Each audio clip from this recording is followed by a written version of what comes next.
Hello everyone, কেমন আছেন সবাই? দ্য বেঙ্গলি বেলের নতুন একটি ব্লগে আপনাদের সকলকে স্বাগত। এখন বাজে সকাল 7টা মতো। আমি আর সৌরভ দুজনেই বেরিয়ে পড়েছি ওই কোলাখামের যে হোমস্টেটাতে রয়েছিলাম তার আশপাশটা দেখার জন্য। আগের ভিডিওটাতেই দেখিয়েছিলাম যে কোলাখামের জার্নিটা কেমন ছিল, সাথে ওখানে হোমস্টেতে থাকার কীরকম অভিজ্ঞতা, আর চেঙ্গি ওয়াটারফলসটাও দেখিয়েছিলাম। আজকে সেকেন্ড ডে সকাল সকালই বেরিয়ে পড়েছি আশপাশটা একটু পায়ে হেঁটে দেখবো বলে। রাস্তাটা তো আগেই দেখিয়েছিলাম, একটু উঁচু নিচু অসমান পাথুরের রাস্তা। সেই রাস্তা দিয়ে আমরা একটু হেঁটে হেঁটে চারপাশটা দেখছি। দেখুন, গাড়ি থেকে যে লম্বা পাইন গাছগুলো দেখেছিলাম এখন তারা আমাদের চোখের সামনেই। এবার আমরা আবার একটু উল্টো দিকে রাস্তা ধরেছি, মানে যে দিকটাতে চেঙ্গি ওয়াটারফলস সেদিকটাতে যেতে যেতে হঠাৎ করে আবার পিছনে দেখলাম দুজন শার্মেও আমাদেরকে ফলো করতে করতে আসছে। এখানে প্রচুর পাহাড়ি কুকুর আছে। সকালবেলা মোটামুটি হাঁটতে বেরোলে এদের দেখা আপনাদের মিলবেই। আজকে চেঙ্গি ওয়াটারফলসে আর নামবো না, চেঙ্গির আগেই একটা ছোট্ট নদী আছে, তো ভাবছি সেখানে একটু সময় কাটাবো। দেখুন চারপাশে গাছপালাগুলো কত সুন্দর লাগছে ভোরের আলোতে।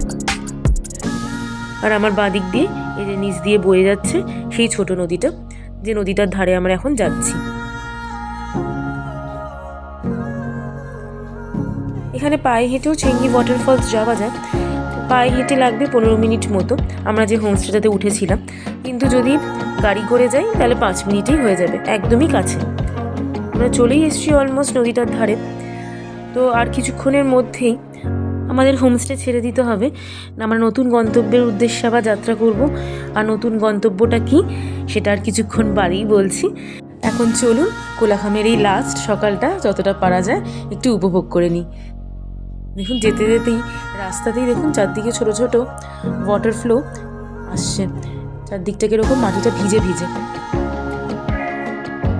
এবার আমরা সামনের দিকে যাচ্ছি। দেখুন পুরো বড় বড় নুড়ি পাথরে চারদিকটা ঢাকা। দূর থেকে দেখে কে বলবে এখানে একটা নদী আছে, উপরে একটা আবার হনুমান মন্দির। এখানে এরা প্রচুর হনুমানকে পুজো করে। আগেও দেখিয়েছিলাম চেন নদীর ওখানে একটা হনুমান মন্দির ছিল, এখানেও একটা দেখছি ছোট হনুমান মন্দির। তবে এখানে পাথরগুলো কিন্তু শুকনো থাকলেও প্রচুর অসমান, উঁচু নিচু আছে, তাই সাবধানে পা ফেলে ফেলে আমাদের উঠতে হবে। দেখি একটা ঠিকঠাক পাথর দেখে উঠে বসি। সকালের পরিবেশটা এত সুন্দর, এখানে রোদটাও এখন খুব একটা নেই। এই নদীটার সামনে যেহেতু পাথরের পরিমাণ প্রচুর বেশি, মনে হয় আরেকটু বেলার দিকে এলে এই পাথরগুলো যথেষ্ট গরম হয়ে যায়। তবে এখানে সকালের পরিবেশটা একদমই অন্যরকম, ভীষণ প্লেজেন্ট ওয়েদার। এখানে বসে থাকতে থাকতে এটাই মনে হচ্ছিল আর কলকাতা ফিরবো না। আর দূরে দেখুন ওই যে কালভারটা দেখা যায়, ওইটা ক্রস করে আর একটু গেলেই চেঙ্গি ওয়াটারফলস। এবার আমরা আবার ফিরছি। সকালটা আবার একটু মেঘলা মেঘলা করে গেল। প্রথমে আলো ছিল সুন্দর। যেতে যেতে রাস্তার দুপাশে দেখুন প্রচুর ধুতুরা ফুল দেখতে পাচ্ছি।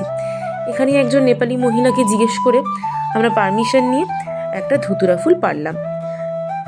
কত লম্বা লম্বা বড় বড় ফুল দেখুন। আমাদের ওখানে যে ধুতুরা ফুলগুলো হয় এটা তার মোটামুটি 3 গুণ সাইজের তো হবেই। আবার যেতে যেতে আরেকটি শার্মেয়র দেখা মিলল, তাকে একটু কিছু খেতে দিলাম। এবার চলুন হোমস্টের ঘরে ফিরে এসছি। আর হোমস্টেতে আগের দিন যেটা আপনাদের দেখাইনি সেটা হলো আমাদের ঘরটা কীরকম ছিল, তো চেক আউট করার সময় দেখাই। চলুন, ঘরটা ভীষণই কালারফুল, দরজাটাও দেখুন খুব কালারফুল। ঘরে বিভিন্ন সুন্দর করে আঁকা, আর এই যে লম্বা জানলা যেটা দিয়ে আপনারা বাইরে দেখতে পারবেন। একটা ওয়ার্ড্রোব আছে ছোট, একটা বেডসাইড টেবিল, 2টো খাট আছে। এখানে একটা রুমে মোটামুটি 4 জন আরামসে থাকতে পারবেন। এবার ওয়াশরুমটা দেখাই। ওয়াশরুমটা ভীষণ পরিষ্কার পরিচ্ছন্ন, আর গিজারের ব্যবস্থা তো আছেই।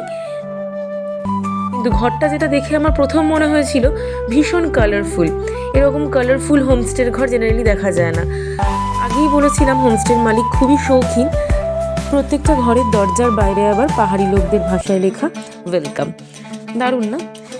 এবার দেখুন প্রচুর পাতাবাহার গাছ রাখা ছিল বাইরেটা, সেটাও দেখালাম। কোলাখামে থাকার দিন আমাদের শেষ। আজকে বেরিয়ে পড়েছি আমরা কোলাখাম থেকে। এখন বাজে ওই সকাল 10টা মতো। সামান্য ব্রেকফাস্ট সেরেই বেরিয়ে পড়েছি। এখন আমরা চলেছি রামধুরার দিকে। সেটা একটা অফবিট জায়গা, সেখানেও আমাদের একদিন থাকার প্ল্যান আছে। এখন যে পথটা দিয়ে এসেছিলাম, যাওয়ার সময় পথটা কি সুন্দর লাগছে দেখুন, পাইন গাছগুলো রোদের আলোয়, আকাশটাও ঝকঝক করছে, ভারী সুন্দর রোদ উঠেছে আজকে। এবার আমরা এসে গেছি লাভা মনস্ট্রিতে। বাইরে যে বিশাল গেটটা দেখালাম, ওই গেটটা দিয়ে সামান্য ঢুকেই সামনে এই চাতালটা পড়বে। বিশাল একটা চাতাল, একটা খোলামেলা জায়গা। এখানে অনেক লোকই এসে একটু রেস্ট করছে, করে তারপরে আবার ওপরের দিকে উঠছে। কখনো মেঘলা, কখনো আকাশে আবার রোদ, আর সাথেই চারপাশে বাহারি ফুল, আর রেলিং ঘেরা দিকটাতে প্রচুর লম্বা লম্বা পতাকা লাগানো। এইবার এই সামনেটা দিয়ে গিয়ে ওই যে সিঁড়ি দিয়ে লোকে উঠছে, ওখান দিয়ে উঠতে হবে মনেস্ট্রিতে ঢুকতে গেলে। এই যে আমরা প্রথম ধাপটা উঠে এসছি। এখান থেকে চারদিকটা দেখাই। সামনে যে বিশাল বড় ইয়েলো বিল্ডিংটা দেখছেন, এটা অ্যাকচুয়ালি মঙ্কদের থাকার জায়গা। বিশাল বড় একটা বিল্ডিং, আর সাথে টানা লম্বা একটা ছাদ। এই যে উঠেই পড়েই আমরা একটু বসে নিলাম, কারণ পা আর দিচ্ছে না, টানা পরপর জার্নি হচ্ছে। এবার আমরা উঠে এসেছি মনস্ট্রিতে। মনস্ট্রিতে ওঠার সিঁড়ি এমন কিছু বেশি না, কিন্তু আগের দিন থেকে চেঙ্গি ওয়াটারফলস, দেন সকালে বেরিয়ে অতটা হাঁটা, সব মিলিয়ে একটু পায়ে ব্যথাই বলতে পারেন। কিন্তু তাও এই পাহাড়ের বুকে থাকা এত সুন্দর মনেস্ট্রিগুলো পুরোটা ঘুরে দেখার লোভ আর ছাড়তে পারলাম না।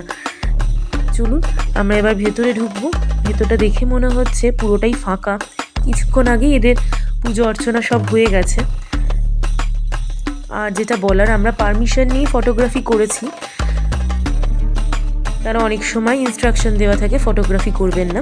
ঢুকেই যেটা ডান দিকে চোখে পড়লো, প্রচুর গদি রাখা সারি সারি করে, এগুলোতেই বসে এনারা পুজো করেন। তো আবার পুজোর পরে জায়গাটা পুরো পরিষ্কার করে আর গদিগুলো আবার সঠিক জায়গায় রেখে দেন।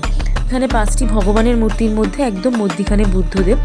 এখানে ডিজাইনটা একটু ভালো করে খেয়াল করবেন, এটা মনেস্ট্রির একটা পার্ট।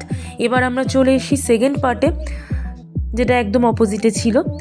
এখানে একদম ডিজাইনগুলো আলাদা, এবং এখানে ঠাকুরগুলো সামান্য আলাদা।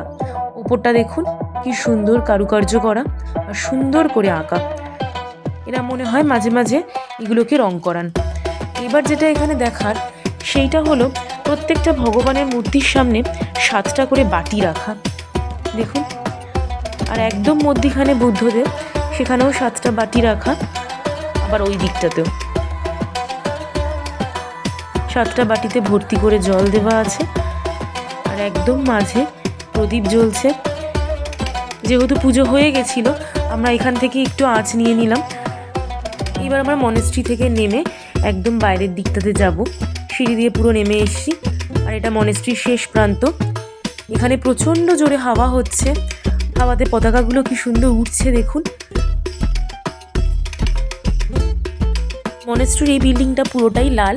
আর ওই যে লোকটা যেখানে দাঁড়িয়ে রয়েছে, ওইখানে একটা গিফট শপ আছে।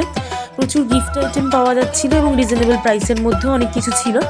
এইবার আমরা বেরিয়ে পড়ছি মনেস্ট্রি থেকে। বেরোনোর মুখে এইটা দেখতে পাবো। এবার আমরা গাড়িতে উঠে বসবো রামধুরার উদ্দেশ্যে। এখন আমরা পৌঁছে গেছি রামধুরাতে। এই হোমস্টেটাতে আমরা ঢুকবো। আগের যে হোমস্টে দেখিয়েছিলাম কোলাখামে, সেটার থেকে এটা আবার একদম আলাদা। ওটা ছিল সিঁড়ি দিয়ে কিছুটা নামতে হবে, এইটা একদম রাস্তার ধারে, মানে বেরোলেই একদম রাস্তা। ঢুকেই চারপাশের ফিলটা দেখুন, একদম সাদা, চারদিকে কুয়াশায় ঢাকা বলে কিছু দেখা যাচ্ছে না এখন। কিন্তু চলুন এখান দিয়ে একটু নিচটা দেখাই। পাইন গাছের মাথাগুলো এখান থেকে দেখা যাচ্ছে। আর এখানে কয়েকটা কলা গাছ দেখলাম, কয়েকটা না, বেশ কিছু কলা গাছ এখানে দেখতে পেলাম। আর দূরে ওই যে পাহাড়, সবাই বলছে ওই দিকের পাহাড়টা সিকিম। আর ওই পাশেও একটা হোমস্টে আছে। ওই যে ছোট ছোট দূরের বাড়িগুলো একটু জুম করে দেখাই। পাহাড়ের ওপর দিয়ে প্রচুর কুয়াশা আর মেঘ যাচ্ছে, ওই জন্য একদম পরিষ্কার দেখা যাচ্ছে না। এই রামধুরা স্পেশালিটি হলো এটা যেমন একটা অফবিট, সাথে এখান থেকে কাঞ্চনজঙ্ঘা ভারী সুন্দর দেখা যায়। আর নিচে ঘন সবুজ জঙ্গল, বেশিরভাগই পাইন গাছ, আর পাইন গাছের মাথাগুলো দেখা যাচ্ছে। ও একটা কথা বলে রাখি, কোলাখাম থেকে রামধুরা হাইটের দিক থেকে একটু নিচু হলেও রামধুরা আসার পথেও কিন্তু প্রচুর বাঘ পাওয়া যায় রাস্তায়। এখানেও প্রচুর দেখলাম স্কোয়াশ গাছ আছে কলা গাছের সাথে সাথে। আর এই পাইনের জঙ্গলের মধ্যে বেশ কিছু বাড়ি দেখতে পাচ্ছি, সেগুলো এখানে যারা স্থানীয়রা থাকেন তাদের বাড়ি। তবে রামধুরার ঠান্ডাটা প্রচণ্ড বেশি কোলাখামের থেকে। ঠান্ডায় জবুথবু হয়ে দূরে কাঞ্চনজঙ্ঘাটা দেখার চেষ্টা করছি, যদিও মেঘে পুরোটাই ঢাকা। চলুন চট করে আমরা যে ঘরটায় ছিলাম সেটা দেখিয়ে দিই। এই ঘরটা একদম ছিমছাম আর ভীষণই স্পেশিয়াস। একটা বেড আছে, এটা ডাবল বেড, এটা ওয়াশরুম, আর একটা গিজার।